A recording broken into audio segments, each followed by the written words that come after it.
সীমানা জটিলতায় 2 আসনে নির্বাচন আপাতত স্থগিত করল ইসি। প্রাইমারির প্রশ্ন ফাঁসে জড়িত থাকার অভিযোগে অধ্যাপক আলী রিয়াজের সাবেক ড্রাইভার সহ আটক 2। প্রার্থিতা ফিরে পেতে আপিলের শেষ দিন আজ। যশোর 3 আসনে বিএনপির প্রার্থীর বিরুদ্ধে নির্বাচনী আচরণবিধি ভঙ্গের অভিযোগ। কমেছে সোনা ও রূপার দাম, আজ থেকে কার্যকর। বাংলাদেশ ক্রিকেটের ভবিষ্যৎ নিয়ে আগে ভাবতে বললেন তামিম।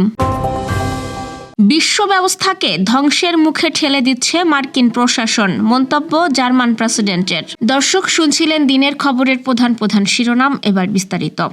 তার আগে আমাদের ইউটিউব চ্যানেল সাবস্ক্রাইব করুন এবং সব খবর পেতে ফেসবুক পেজ ফলো করে রাখার পাশাপাশি ওয়েবসাইট ভিজিট করুন। সীমানা পুনর্নির্ধারণ সংক্রান্ত আপিল বিভাগের এক রায়ের পরিপ্রেক্ষিতে ত্রয়োদশ জাতীয় সংসদের পাবনা 1 ও পাবনা 2 আসনের নির্বাচন আপাতত স্থগিত করার সিদ্ধান্ত নিয়েছে নির্বাচন কমিশন। গত 5 জানুয়ারি আপিল বিভাগের দেওয়া ওই রায়ের অনুলিপি হাতে পাওয়ার পর কমিশন এই সিদ্ধান্তে পৌঁছায়। সুপ্রিম কোর্টের পরবর্তী আদেশ না আসা পর্যন্ত এই 2 আসনে নির্বাচন কার্যক্রম বন্ধ থাকবে বলে জানিয়েছে ইসি। পাবনা 1 ও 2 আসনের নির্বাচন স্থগিতের বিষয়ে নির্বাচন কমিশনার আব্দুর রহমানেল মাসুদ বলেন, ওই 2 আসনের নির্বাচন পুরোপুরি স্থগিত করা হয়েছে, এভাবে বলা যাবে না।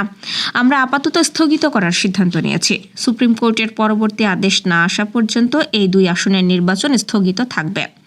তবে পাবনার জেলা প্রশাসক ও রিটার্নিং কর্মকর্তা শায়েদ মোস্তফা বৃহস্পতিবার রাতে গণমাধ্যমকে জানান, নির্বাচন স্থগিত সংক্রান্ত নির্বাচন কমিশনের কোনো আনুষ্ঠানিক নির্দেশনা এখনও তিনি পাননি। নির্দেশনা পেলে সেই অনুযায়ী প্রয়োজনীয় ব্যবস্থা নেওয়া হবে। প্রাইমারি শিক্ষক নিয়োগ পরীক্ষায় প্রশ্নপত্র ফাঁসের সাথে জড়িত থাকার অভিযোগে চক্রের মূল হোতা বিল্লাল হোসেন সহ 2 জনকে গ্রেপ্তার করেছে যৌথ বাহিনী। গ্রেপ্তার অপর ব্যক্তির নাম মাহবুব হোসেন। মাহবুব অন্তর্বর্তীকালীন সরকারের সংবিধান সংস্কার কমিশনের প্রধান এবং রাষ্ট্রবিজ্ঞানী অধ্যাপক আলী রিয়াজের সাবেক গাড়ি চালক বলে জানা গেছে। পুলিশ জানিয়েছে, আজ অনুষ্ঠিতব্য নিয়োগ পরীক্ষা বা পাবলিক পরীক্ষার প্রশ্নপত্র ফাঁসে একটি চক্রের সাথে মাহবুবের যোগসাজশ থাকতে পারে। পুলিশ তাকে জিজ্ঞাসাবাদ করছে এবং এই চক্রের সাথে আর কে বা কারা জড়িত আছে তা খুঁজে বের করার চেষ্টা চলছে। আলী রিয়াজ বর্তমানে রাষ্ট্রীয় গুরুত্বপূর্ণ একটি দায়িত্ব পালন করছেন। তবে গাড়ি চালক মাহবুব অনেক আগেই তার কাজ ছেড়ে দিয়েছেন। অভিযুক্ত ব্যক্তি তার পূর্বের পরিচয় ব্যবহার করে কোনো অনৈতিক সুবিধা নেওয়ার চেষ্টা করছিল কিনা তা খতিয়ে দেখা হচ্ছে। আসন্ন ত্রয়োদশ জাতীয় সংসদ নির্বাচনে রিটার্নিং কর্মকর্তার সিদ্ধান্তের বিরুদ্ধে মনোনয়ন চ্যালেঞ্জ করে আজ শুক্রবার আপিল করার শেষ দিন। আগামীকাল শনিবার থেকে নির্বাচন কমিশনের পূর্ণ বেঞ্চে আপিলের শুনানি শুরু হবে। কমিশন সূত্রে জানা গেছে, এবার মোট 2568টি মনোনয়নপত্রের মধ্যে প্রাথমিক যাচাইয়ে বৈধ ঘোষণা করা হয়েছে 1842টি। বাতিল হয়েছে মোট 723টি। এর মধ্যে গত 5 দিনে বৈধতা ফিরে পেতে 469টি আপিল আবেদন জমা পড়েছে। কমিশন প্রতিদিন গড়ে 70টি করে আপিলের শুনানি করবে। আপিল আবেদনের প্রথম দিন জমা পড়ে 42টি, দ্বিতীয় দিন 122টি, তৃতীয় দিন 131টি এবং চতুর্থ দিন সর্বোচ্চ 174টি আবেদন জমা হয়। আসন্ন ত্রয়োদশ জাতীয় সংসদ নির্বাচনে যশোর 3 আসনের বিএনপির মনোনীত প্রার্থী অনিন্দ্য ইসলাম অমিতের বিরুদ্ধে নির্বাচনী আচরণবিধি লঙ্ঘনের অভিযোগে কারণ দর্শানোর নোটিশ দিয়েছে রিটার্নিং কর্মকর্তার কার্যালয়।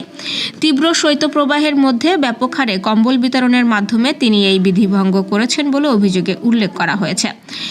বুধবার জেলা প্রশাসক ও রিটার্নিং কর্মকর্তা মোহাম্মদ আশেক হাসান স্বাক্ষরিত এক নোটিশে অমিতকে আগামী 11 জানুয়ারি সকাল 11টায় সশরীরে হাজির হয়ে লিখিত জবাব দেওয়ার নির্দেশ দেওয়া হয়েছে। নোটিশে বলা হয়েছে, গত 4 ও 5 জানুয়ারি যশোর শহরের টাউন হল ময়দান সহ বিভিন্ন স্থানে প্রায় 20,000 কম্বল বিতরণ করেছেন অনিন্দ্য ইসলাম অমিত, যা সামাজিক যোগাযোগ মাধ্যমে প্রচার করা হয়েছে। এই কর্মকাণ্ড সংসদ নির্বাচনে রাজনৈতিক দল ও প্রার্থীর আচরণ বিধিমালা 2025-এর 4 নম্বর বিধির সুস্পষ্ট লঙ্ঘন। অভিযোগের বিষয়ে অনিন্দ্য ইসলাম অমিত জানিয়েছেন, এটি কোনো নির্বাচনী প্রচারণা নয়, বরং গত 25 বছরের ধারাবাহিকতায় একটি মানবিক কাজ। কাজ। তিনি বলেন, এই কর্মসূচি যশোর জেলা স্বেচ্ছাসেবক দলের উদ্যোগে এবং সাবেক প্রধানমন্ত্রী বেগম খালেদা জিয়ার রুহের মাগফেরাত কামনায় আয়োজিত হয়েছিল। এর সাথে ভোটের কোনো সম্পর্ক নেই। যশোর জেলা জজ আদালতের নাজিরকে বিশেষ বার্তাবাহকের মাধ্যমে দ্রুততম সময়ে এই নোটিশ জারির নির্দেশ দেওয়া হয়েছে। দেশের বাজারে কমেছে সোনা ও রূপার দাম। এবার ভরিতে দাম কমেছে 1050 টাকা। নতুন দামে 22 ক্যারেট সোনার মূল্য দাঁড়িয়েছে 2,26,806 টাকা। বৃহস্পতিবার রাতে এক বিজ্ঞপ্তিতে এই তথ্য জানায় বাংলাদেশ জুয়েলার্স অ্যাসোসিয়েশন। নতুন দাম আজ শুক্রবার থেকেই কার্যকর হয়েছে। সোনার নতুন দামে 22 ক্যারেটের প্রতি ভরি 2,26,806 টাকা, 21 ক্যারেটের প্রতি ভরি 2,16,484 টাকা, 18 ক্যারেটের প্রতি ভরি 1,85,574 টাকা এবং সনাতন পদ্ধতির প্রতি ভরি 1,54,665 টাকা নির্ধারণ করা হয়েছে। এদিকে 22 ক্যারেটের রূপার ভরি 5,540 টাকা, 21 ক্যারেটের রূপার ভরি 5,307 টাকা এবং 18 ক্যারেটের রূপার ভরি 4,549 টাকা নির্ধারণ করা হয়। আর সনাতন পদ্ধতির এক ভরি রূপার দাম 3,383 টাকা নির্ধারণ করা হয়েছে। টি-20 বিশ্বকাপে অংশগ্রহণ নিয়ে চলমান অনিশ্চয়তার মধ্যে তামিম ইকবাল আবেগ নয় বরং দীর্ঘমেয়াদী পরিকল্পনার উপর গুরুত্ব দিতে বলেছেন। তিনি মনে করেন, আজকের সিদ্ধান্ত আগামী 5-10 বছরে বাংলাদেশ ক্রিকেটকে কিভাবে প্রভাবিত করবে তা ভেবেই বোর্ডকে চূড়ান্ত সিদ্ধান্ত নিতে হবে। ভেতরের সব আলোচনা শেষ করে একক ও পরিষ্কার বার্তা দেওয়ার আহ্বান জানিয়ে তামিম বলেন, সরকারের সঙ্গে আলোচনা জরুরি হলেও বোর্ডের স্বাধীন ও সাহসী অবস্থান থাকা দরকার। জার্মান প্রেসিডেন্ট ফ্রাঙ্ক ভাল্টার স্টেইনমায়ার মার্কিন প্রেসিডেন্ট ডোনাল্ড ট্রাম্পের পররাষ্ট্রনীতির তীব্র সমালোচনা করে বিশ্ববাসীকে সতর্ক করেছেন। বার্লিনে আয়োজিত এক সিম্পোজিয়ামে তিনি বলেন, বর্তমান মার্কিন প্রশাসনের আচরণ বিশ্ব ব্যবস্থাকে ধ্বংসের মুখে ঠেলে দিচ্ছে। রয়টার্সের এক খবরে এই তথ্য জানানো হয়েছে। তিনি বিশ্ব সম্প্রদায়কে আহ্বান জানান যেন তারা বিশ্বকে এমন এক চোর ডাকাতের আস্তানায় পরিণত হতে না দেয়, যেখানে নীতিহীন শক্তিগুলো নিজেদের ইচ্ছামতো যা খুশি তাই কেড়ে নেয়। সাবেক এই পররাষ্ট্রমন্ত্রী তার বক্তব্যে কোনো রাগঢাক না রেখেই বলেন, বর্তমানে বৈশ্বিক গণতন্ত্র নজিরবিহীন আক্রমণের শিকার হচ্ছে। দর্শক, এই ছিল দুপুরের আয়োজন। রাতের খবর দেখার আমন্ত্রণ রইল। সেই সঙ্গে এতক্ষণ সাথে থাকার জন্য ধন্যবাদ।